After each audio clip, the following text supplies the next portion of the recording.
Welcome to Season 4 of Purposeful Empathy, a show dedicated to conversations with people from around the globe who understand the world needs more empathy and are doing something about it. Today's episode is brought to you by Grand Huron International, an on-demand coaching provider for individuals and companies. Thanks for watching. Enjoy the show. Welcome to a new episode of Purposeful Empathy. Today I'm joined by Mark Cavallo, who teaches and preaches and lives his life with as much empathy, compassion, self-awareness, and authenticity as possible. He's a young professional coach and works mainly with young adults and young professionals. 4 years ago, Mark experienced a lot of trauma in a very short period of time, which was the catalyst he needed to change the direction of his life and career to fulfill his purpose. I'm excited for this conversation and welcome to the show, Mark. Hi, thank you, Anita. So why is empathy such an important part of your work now and the mission that you have? Let's start there. Yeah. Well, like you said, it's always been a value of mine anyway, maybe an unconscious value. But what happened to me, or what I went through 4 or 5 years ago, is kind of the trigger, the catalyst, where I started to understand what these things called empathy and compassion are, and why they're important and why they became even more important to me. So I guess, so I start with what happened more or less 4 or 5 years ago. Sure. So I had a pretty normal, average life until then in terms of tragedy or trauma, I think. And then it would have been 4.5 years ago, 4.5 years ago, I lost my father. He was in Sydney at the time. He lived there. And we were on holiday with my daughter. Left him. He had a little operation on his knee in the August of that year. And by the time I got back, it had got really bad. And I had to go back in September. And he died 6 weeks after this knee replacement. And it was super unexpected and very traumatic. What he went through, what my family went through, and what happened in the hospital. And then within 2 weeks, in the same month, I have one of my closest friends, Australian, but living in Spain at the time. And I just seen him. He committed suicide.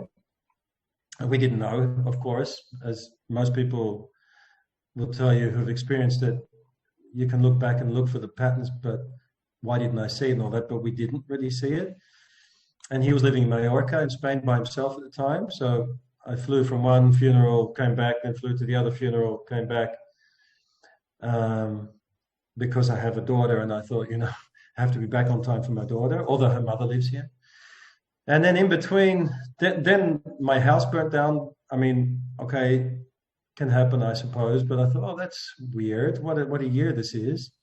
What's going on? House can be replaced, and it was. And then in 2017, about a year after my father and Jonathan passed, I think it was October 9th, 2017, my daughter, who's now 13, nearly 14, had a brain hemorrhage at school. And she was playing at school, had a headache. I was walking here on the phone with a work colleague when I kept getting phone calls from her mother, and we don't really talk when it's not necessary to talk. So I thought at a certain point, wait a minute, must be serious. And then I hung up the call with a colleague and said, I'll call you back later. And so I picked up the call, and it was her mum, and sirens, ambulance. So I thought, what's happened? Well, I didn't know what happened, but I knew it was about that. So I immediately, I went into panic mode, and then, got an Uber to where she told me to go, which was a hospital. By the time I got there, they had her on the operating table, fully clothed as she was from school, with a whole lineup of surgeons and God knows what, with masks and everything. So, and I was like, or her mother too. So she'd had a brain hemorrhage. It was unexpected. There was no reason for it. It was just one of nature's follies. On the right side, pretty heavy. So they said, you've got to say goodbye. You got 30 seconds to prep. So we did. It was kind of, I don't remember much. I remember having to lean over when she was lying on the table me on this side and mum on that side, me in English and mum in Catalans, her language from, Barcelona, Catalonia, both of us whispering at the same time that everything was going to be all right. But then I kept thinking, another part of me was saying, what the hell are you doing? What is this? This is not real. But it was. And she had this very long operation, almost 8 hours, 7.5 hours, with two surgeons operating simultaneously, with one break where they came to us and tried to explain the seriousness of it. And me arguing, of course. My first reaction was to argue, what the hell is going on? I don't understand anything you're saying. Anyway, so she went through that, came out, intensive care. We were sleeping on the floor. From intensive care to 1 month in the children's ward. And that whole time, the mother was sort of in panic mode, but more emotional overwhelm. And I went into rational overload. Let's fix this. Let's understand what's going on. How can I make this better?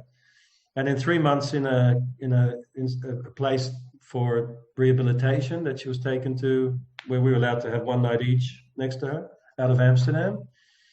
And basically, so she, it was here on the right side, and afterwards they said 1/3 of her right brain has been destroyed. There was a bleed on the brain, not in the vein. It's two different types. And when that happens, when blood touches your brain, it effectively kills it. Like the coral reef, the whitening of the coral reef. That's how he explained it. So 1/3 of her right hemisphere has gone. It's an enormous amount of brain power to lose. And miraculously, I guess, when I look at it now, is her left arm can do this. And she can sort of do this, but not that. So she's lost more or less the functioning of the left arm, but she can walk. But cognitively, emotionally, there was relatively little damage, which is a miracle unto itself. And so the last 3-4 years she's been going through physio, she's back at school, she has what you would call an average normal life for a student, a kid, but it's anything but when you know that background. And what really, when I look back and even now in the process, what I've realized is that many things, but one of them is when you're working with your kids, when you're supporting your child, let alone if you're a doctor or anyone else, but when it's really close to home, you can respond many, many ways. You do it automatically. My way was here. Her mother's way was here, panic, leave it all to the doctors. And my way was like, question everything. Is this the best you can do? Is this the best we can hope for? And so I took that role of fixing things. The mother took the mourning, getting into mourning almost, grief and mourning, and I just put that off. And what I realized halfway through, so probably in the second or third year, was I was so busy with making her better. Like, you can do this, you can walk better, you won't need that thing around your ankle anymore, you won't need she used to wear these things, prosthetics or prosthesis or whatever, to help her walk, to help her arm. And she didn't want that. So that was my goal. And what I realized halfway through was I was so focused on performance, so focused on getting her back to what I thought was normal for her, that I never kind of thought, what might she want? I wonder how she feels about this. We were so busy supporting her and taking up all that stress and that emotional grief and all that, that I never really stopped to think, I wonder how it feels for a 10-year-old, 11-year-old, 12-year-old, now 13-year-old to have this happen, because they don't have our brain power yet. And that changed the way I look at everything. And that's what was the sort of turning point, where I was studying coaching staff, NLP, just for myself. And then I thought, wow, there's so much here in terms of empathy. I started to look at the world a lot through her eyes. And I realized that what I wanted and what she wanted were not necessarily the same things. And at first I couldn't accept it. I thought, that's not possible that you're peaceful with what you have, that you've lost this, and that's okay. And I was pushing. And then I realized that it was me pushing on her what I thought she needed. And I never stopped to think, what would you possibly want? What do you want? How do you feel? So I started to open the door to that, what we would call empathy, what I would call empathy as my understanding is now, and compassion. And I turned it around and I said, well, what do you want? And how can I help you? The compassion part, how can I help you get there? Because she's dependent. A kid that age is always dependent, still semi-dependent on us. And it turned around my perspective from fixing and making it perfect, and you will be able to do that, and championing, and that was what I needed. My acceptance wasn't there. I hadn't accepted it. I was like, fix it, fix it, fix it. We'll go there, we'll go there. I was taking it all around the country to all the best. I called everyone around the world I could find on the internet, all the best neuro physios around the world. They took my call, my email. But ultimately what I realize now is it's a lot more, it's selfish to do it that way because it's not really what the other person, what she wants or what she may need. So when you are turning around and you think, I wonder how it must be, cognitively it may be able to get there, but emotionally a little difficult. But now I understand it much better. Now I'm starting to get an insight into what she's feeling, not only what she thinks, and her too.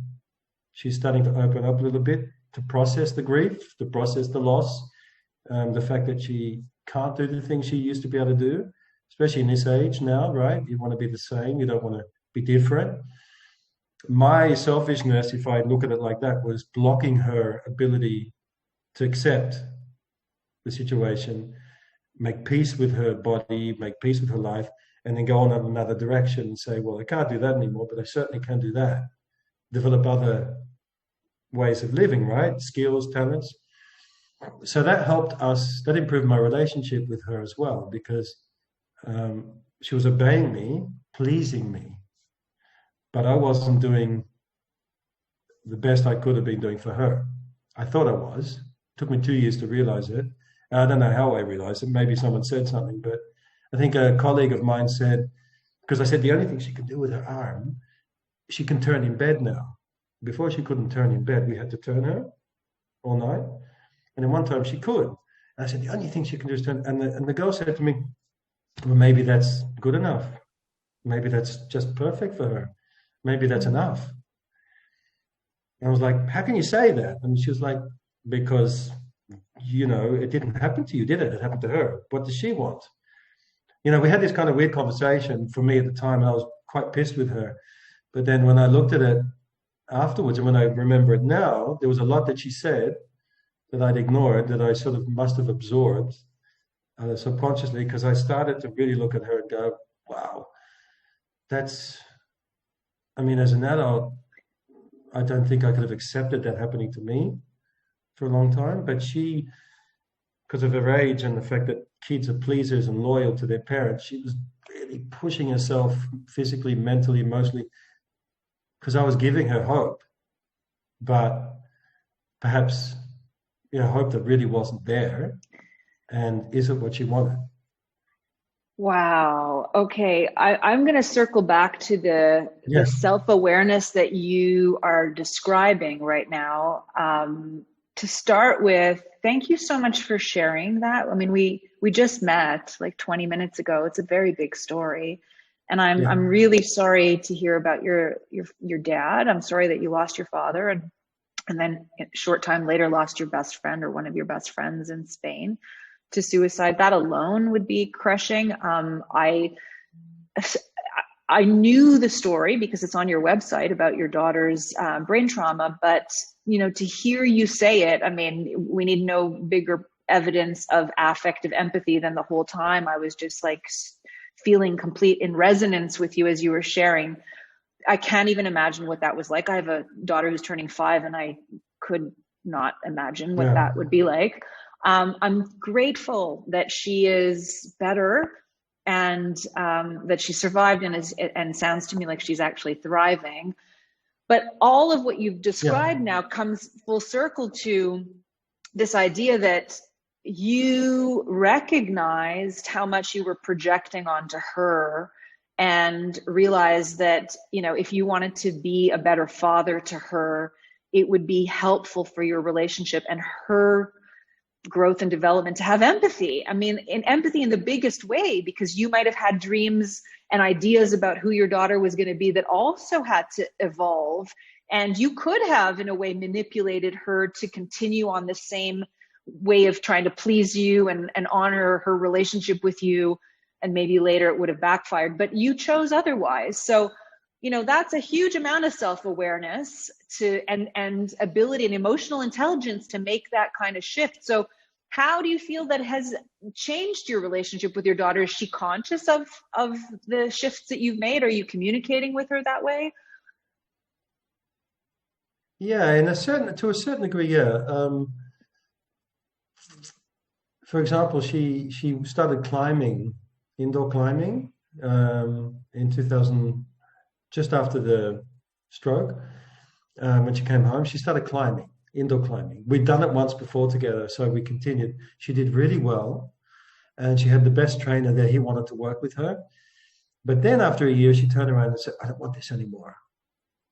And that's when I turned around and said, but this is something you do really well, and blah, blah.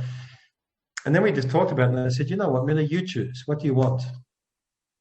And she said, I don't want to do it anymore. I said, do you know why? And she goes, I just don't like it. It feels like I have to. Mm. And I interpreted that, and I talked to her a little bit, but she wasn't at the time very able to bring into words how she was saying. I took that to mean, you're making me do this, because I was there going, wow, she broke a record, and like one of these terrible soccer parents. So I took that from her to go, oh, right. So you're doing it again. You're doing this for me, right? So I said, okay, let's stop. What do you feel like doing? Well, not much, blah, blah, school. And then slowly, I'm big on trying to label my emotions. I've always been terrible at it. I've always been a very closed person, like big mouth, but doesn't really show anything. And I see that she's similar. So I said to her the other day, like I sat down with her and said, these tears that you sometimes show, because she'll just be triggered by something, and could be my tone of voice, could be what I see as an unrelated fact or event. You'll see a lot of sadness come out of her. And before I would have sat down or ignored it or gone, what are you crying for? Like, duh, what are you crying? But now I sat down with her and said, this is very kind of, sounds like a professor, but I sat down with her literally and said, I see this a lot, these tears, and I don't know if you know what they mean, and I don't think you need to know.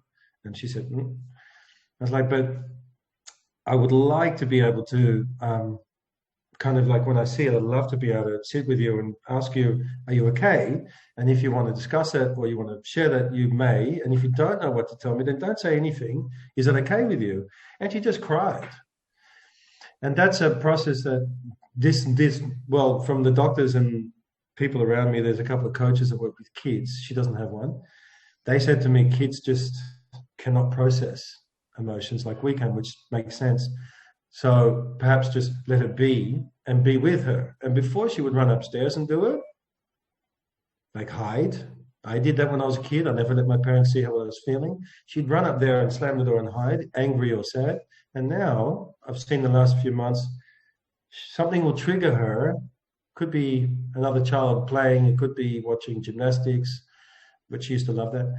Or it could be me being a little bit demanding, and I see the sadness come, and then she'll come to me, and she'll sit there, or she'll sit on my lap. She still does that very occasionally, even though she's nearly 14, and she'll cry. And I don't say anything anymore. I just don't. I used to try to, what's wrong? But I learned that that's not what she needs. She needs nothing. She needs me to just be there and not analyze, not question, not direct or push. Because I can feel what she's feeling. I understand. I mean, the grief, you understand your daughter, right? Better than anyone. And when you have that connection, you don't need anything else. There's no words needed, especially for a child. It's just permission to feel. You're safe. Do what you want. I won't say anything. I won't do anything. I'll be there until you want me to. And then she just goes. So she experiences, I think now with me, something different than a year or two ago, because she wouldn't have done that. And she won't tell me what the difference is, because I don't think she can, and I wouldn't ask. But I see in her behavior that when she's feeling vulnerable, sad, whatever it may be, she comes to me now. And she just sits near me, on my knee, and she goes like this. And then it passes after several minutes, and I'm okay with it. I mean, I may cry with her sometimes because, I mean, I get triggered too, but I'm okay with that too. Before I would have gone, oh my God, I'm crying, I don't want you to see. Or I get angry with myself for showing what I used to be told was, when I was young, weakness. So yeah, I think that's how she would interpret the change in the way I've approached her, is that she permits herself to show her sadness when I'm there. And if I'm not there, she'll come to me. Well, this is a powerful lesson, a powerful story, and a powerful lesson in how, a really terrible, traumatic situation has ways of unfolding, if you give space to it, that actually can be quite a metamorphosis for yourself, for your own kind of humanity to grow and evolve. Yeah. So, I want to ask the question. I feel like, okay, I need to just sit with that for a second. I don't want to just move on, but I think there is a connection. So it doesn't feel like it's a harsh transition. How does everything that you've experienced over those, 4 years of trauma and since inform the work that you do? Because you are a coach. So how does your lived experience translate into the work you do? Well, I think I wouldn't have been able to be a coach before. Maybe I would have thought so, but I couldn't have held the space. I wouldn't be able to hold the space for a lot of people. So when I was sort of studying and doing my first sort of round of coaching, I used to get clients who were very rational only, and then we'd talk and talk. And now I see, because I'm able to hold the space and accept and feel what I'm, maybe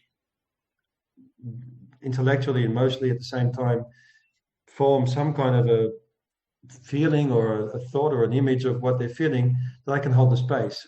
Otherwise, I wouldn't have been able to, because I wasn't doing it for myself. I wasn't doing it for my kid. Everything was in my head. So it's really allowed people to be who they are, to feel what they feel. And I often I had a group thing this morning with young professionals, all with the same assumption that they felt they weren't performing well, but they didn't voice that. And instead they were telling each other how well they were doing.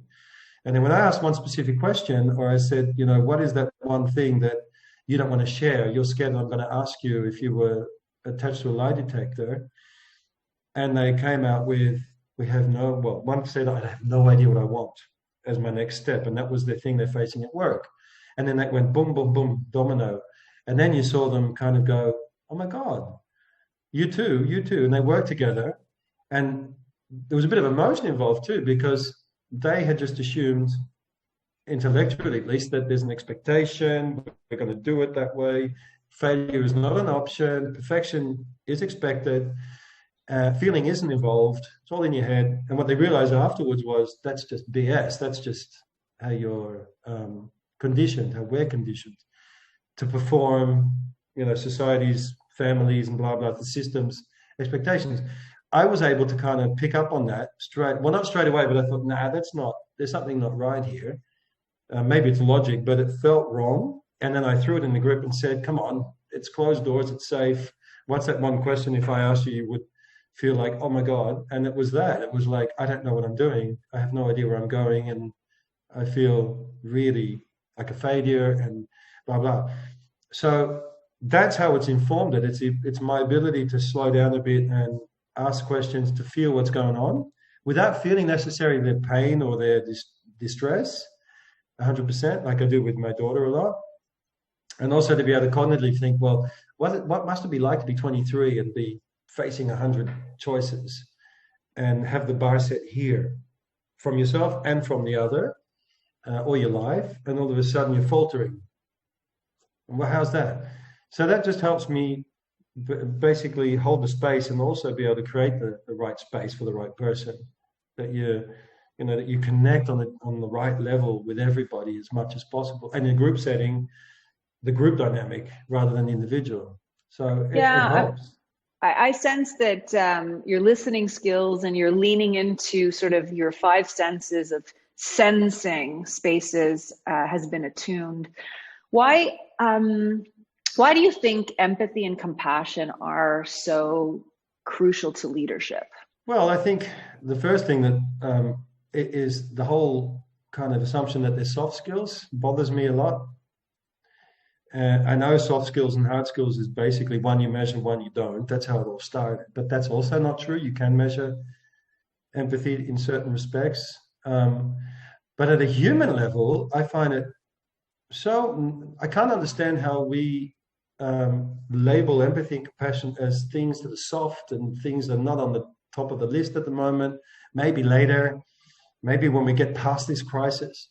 Like love, if you talk about love at work, I do with the kids. How do you see love in your workplace? How do you see emotions? Oh, what do you mean? It's like, what's your number one desire as a human being, right? Connection, love. If it's a one-on-one love with your partner, your child, your friends, yourself, love is number one for everyone. Yet it's number nothing at work. Where does that come from? Are you two different people? So leadership, whatever leadership means for you, because there is no definition of leadership that suits everyone. There's just not. It's a theory. It's a model. You learn it by doing it. But leadership, I mean, especially now, if you don't have the skills of empathy in your repertoire, I don't want to work for you. I don't think anybody does. In my culture, in my environment, probably in other lands, in other countries where that isn't such a big deal, it's okay. But I mean, for us, definitely, if you can't understand at least understand or feel potentially what I could be going through or how I experience this moment, how do we connect with each other? Then you're going to be the hierarchical boss who explains things quickly and says, I want that done, go and do it. That's maybe from that time, but that time doesn't exist anymore. So as a final question, I love asking this of my guests, and you've been generous with your stories. I wonder if you could share something that comes to mind when you were on the receiving end of empathy, or what I call purposeful empathy, and what that meant for you. When I was on the receiving end of empathy or compassion? Yeah. There's one story that sticks out. There's many, but yeah, I hope I can I'll probably get triggered again. So we were this was in 2018. So Mila had come out of rehab. She was back home full-time. She had a wheelchair, part-time. So I took her always to her favorite cafe for lunch, often. So I'd push the wheelchair into the city. She was wearing a helmet because her skull had been removed, hadn't been replaced yet. So she wore this plastic helmet. She had a splint on her thing, a splint on her arm, on the leg. Yeah, she looked like she'd been in an accident. So we went to the cafe. I remember her opening the door. I parked her wheelchair and she went and found a table. There was one table. It was next to a lady with a daughter, similar age to Mila. So we sat there. And the lady started speaking to me, because that normally doesn't happen in cafes, to me anyway. Like you start, oh, hi, yeah, blah. She was German, and I don't remember how she did, but she did it in a very pleasant way. And she said, I couldn't help noticing, or words to that effect, about your daughter. And she said to me, like, do you mind if I ask a question? And Mila was like, no. I was like, no. Can I ask you what happened? And so I told her in a nutshell. And she was like, oh, wow, that must have been. But her genuine concern, I could feel it. You could just tell when someone's really genuine, authentic. So I thought, that's interesting. I wonder where this is going. And she said to me, like, no, you're lucky you have such a good father, and you're probably a good mother, supportive, and blah, blah. And so I thought, that's really sweet. And I said, what about you? What's your story? Like, you're obviously German. I could hear the accent. You're on holidays. Yeah. Well, actually, we're on our annual holiday with the family. And she had her other daughter there. She has another daughter. Her daughter was with the father. They were walking in the city. And she said, oh, this is probably probably one of our last holidays with our whole family, because the other daughter, who was Mila's age, or 1 year older, had brain cancer, has brain cancer at the time. I was like, oh, that's so I was like, oh my God, really? So I said, okay, you don't have to talk about this if you don't want to. And she was like, well, no, it's okay. And then she told us that she was born until 4 years old, had a pretty normal, boring, average life, diagnosed with brain cancer. She was now 12 or something, or 11, and it deteriorated slowly. She was blind, and she was losing her mobility, and there was no way out. It wasn't treatable anymore, less than a year to go, probably. And she said it, I don't know, it was a super busy cafe. All I could hear was this very softly spoken woman. I could hear every single word she said. Miller was eating. I don't know if Miller heard, but she said it in such a way that like I only could hear it. And there was a mixture of grief and acceptance. And I sat there going, oh my God. And I was just shocked. And I didn't know what to tell her. I was a bit stuck. So I don't think I could really express what I was feeling. So I said, oh, I really don't know what to say. I mean, here I am feeling sorry sometimes about my life or Mila's life. How is that to say your daughter's going to die soon? And she said it again with a very calm, she goes, she couldn't tell me how it felt. But she said, the most important thing is that Mila has such a wonderful father and a wonderful mother. I can tell your concern and your love and all that. And she said to Miller again, whatever happens, life, I don't know exactly what she said, but she said, your life will be fantastic. Your life will be what you make it. Don't ever forget, you are the one who's going to decide how wonderful your life is. And I know, and she had her hand on Miller's hand. She goes, I know you're going to make a beautiful, enjoyable, fun life. And she said it with a way that was just amazing. It was full of love and compassion and no tears, no hysterics, nothing. It was just calm. And that for me, I mean, I probably needed to hear it because I was a bit down because I thought sometimes, where is this going? Is this what my child's life is going to be? In a wheelchair, handicapped. Sometimes you have those days. And that was one of those days. I was really feeling like shit. And then I met this lady who only shows concern for Mina and for me, whose daughter was dying.